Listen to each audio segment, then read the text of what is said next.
শীত আসলেই অনেক পরিবারই আছে বল মাছ অনেক পছন্দ করে, তাই কিছুদিন পর পরে বল মাছের একটা আইটেম করে। আর আমাদের বাসায় আমার আব্বার খুব পছন্দ বল মাছ, আমার এত বেশি পছন্দ না, কারণ বল মাছটা খেতে জানি কীরকম লাগে, ভাত ভাত কীরকম জানি লাগে, কোনো স্বাদ পায় না এরকম।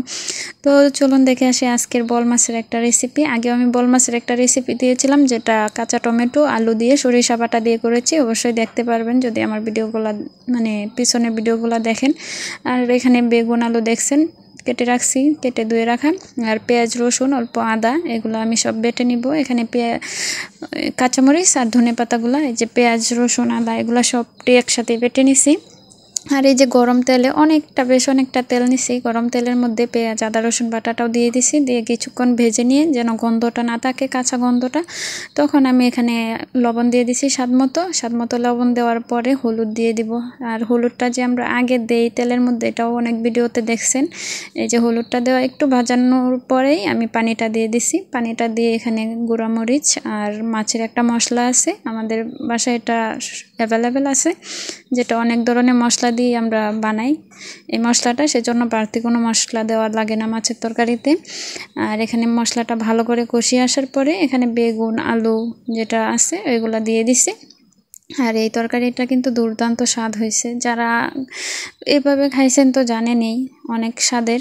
আর এই যে বেগুন আলুটি আমি কিন্তু এখানে কষাবো না, একদম সিদ্ধ করে কষিয়ে নিব এরকম না, মানে একটু তেলটার সাথে মশলাটার সাথে একটু মাখা মাখা করে আমি মাছগুলা দিয়ে দিব। আর মাছগুলা আমি কষায়ও নাই বা ভাজিও নাই।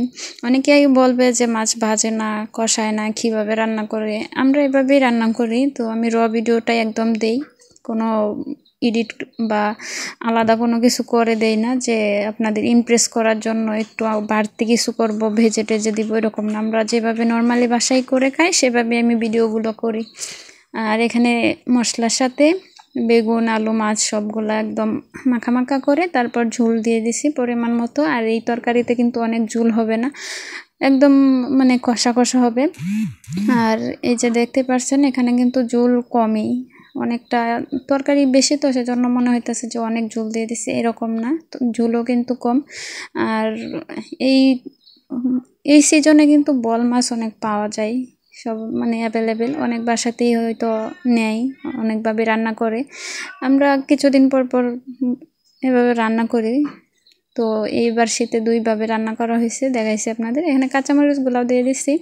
আর এই যে তরকারি প্রায় শেষের দিকে হয়ে গেছে, তাই ধনে পাতাগুলো দিয়ে দিছি। দেখেন ধনে পাতাগুলো দিছি যে এগুলা কিন্তু মানে চাপ দিয়েও ডোবানো যায় না, তো বুঝতে পারতেছেন কীরকম ঝোল, মানে ঝোল একেবারে নাই বললেই চলে, একদম কষা কষা হয়েছে। আর তরকারিটা কিন্তু অনেক স্বাদ হয়েছে। এই যে আমার তরকারিটা একদম কমপ্লিট হয়ে গেছে। আর কার কার পছন্দ বল মাছ সেটা অবশ্যই কমেন্ট করে জানাবেন।